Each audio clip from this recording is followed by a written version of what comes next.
साथियों, जय किसान। मैं रवि आजाद। साथियों, आंदोलन के चलते बीजेपी और जेजेपी के कार्यक्रमों का बहिष्कार जारी है। इसी के तहत 11 जुलाई को जो सिरसा की यूनिवर्सिटी है वहां पर बीजेपी के रणबीर गंगवा जी जो डिप्टी स्पीकर है उनका कार्यक्रम था और आंदोलन की अपील पे, संयुक्त किसान मोर्चा की अपील पे हमारे किसान भाइयों ने और युवा साथियों ने उनको काले झंडे दिखाए और आपने देखा वहां विरोध करना लोकतांत्रिक अधिकार है। वहां हमारे साथियों पर पुलिस बल का प्रयोग किया गया और हमारे 2 किसान नेताओं पर और 100 अन्यों के ऊपर राजद्रोह के तहत और बहुत सारी संगीन धाराएं, हत्या का प्रयास और ऐसी तमाम धाराओं के तहत मुकदमा दर्ज किया गया।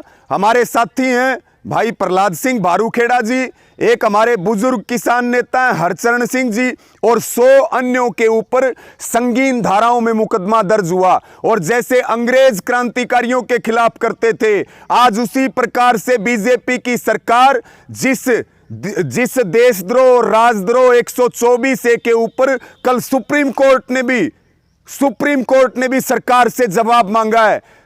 सिर्फ विरोध करने पर इतनी संगीन धाराओं के तहत मुकदमा दर्ज करके और कल 15 जुलाई को हमारे सुबह तड़के जल्दी करीब हमारे 5 युवा साथियों को घरों से जोर जबरदस्ती उठाया गया, गुंडागर्दी करके उठाया गया और उनको जेल भेज दिया गया। हमारा कहना सिर्फ ये है कि जो हमारे निर्दोष साथी हैं हम उनको जेलों के अंदर नहीं जाने देंगे। हम अपने आंदोलनकारी साथियों की इस तरह से गिरफ्तारियां नहीं होने देंगे। और आपने ये भी देखा कि कल जैसे ही हमारे साथियों की गिरफ्तारी की सूचना मिली, वहां एक भूमनसा चौक के ऊपर जाम लगाया गया और वहां हमारे एक युवा साथी, युवा किसान भाई का आपने देखा कि पुलिसकर्मी उसको कैसे पीट रहे हैं, वो वीडियो भी वायरल हुआ।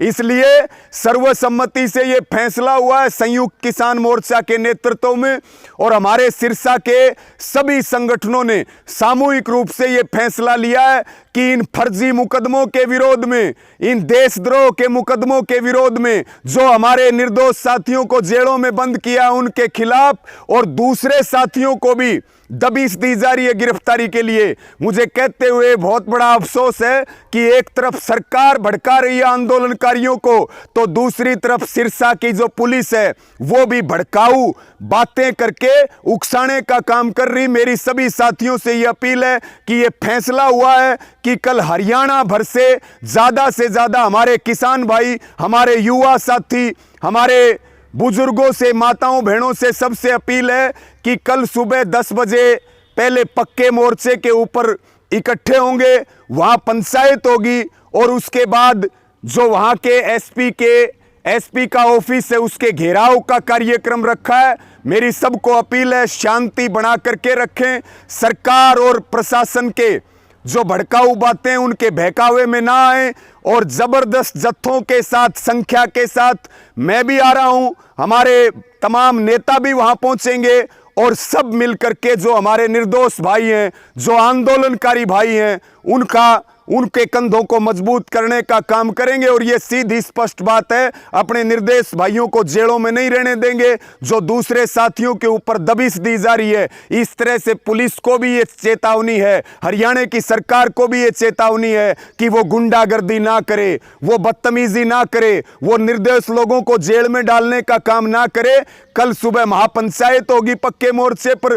पूरे हरियाणा से अपील है ज्यादा से ज्यादा संख्या में पहुंचे और वहीं पंचायत में फैसला लिया जाएगा। घेराव का कार्यक्रम रखा है और हम मजबूती के साथ जो अपने आंदोलनकारी साथी हैं उनके लिए लड़ेंगे और निश्चित तौर पर जीतेंगे। और सरकार को भी चेतावनी है कि गिरफ्तारी के लिए दबिश देना बंद करे, अन्यथा फैसला कड़ा होगा जिसकी जिम्मेदारी गठबंधन सरकार की होगी, जिसकी जिम्मेदारी सिरसा के प्रशासन की होगी और जिसकी जिम्मेदारी उप मुख्यमंत्री दुष्यंत चौटाला जी की होगी। और इस वीडियो को ज्यादा से ज्यादा शेयर करें। एक बार पुनः अपील, कल बड़ी संख्या में सिरसा पहुंचे और इन भाइयों को न्याय दिलवाएं और इनके कंधों को मजबूत करने का काम करें। साथियों, जय किसान, जय हिंद।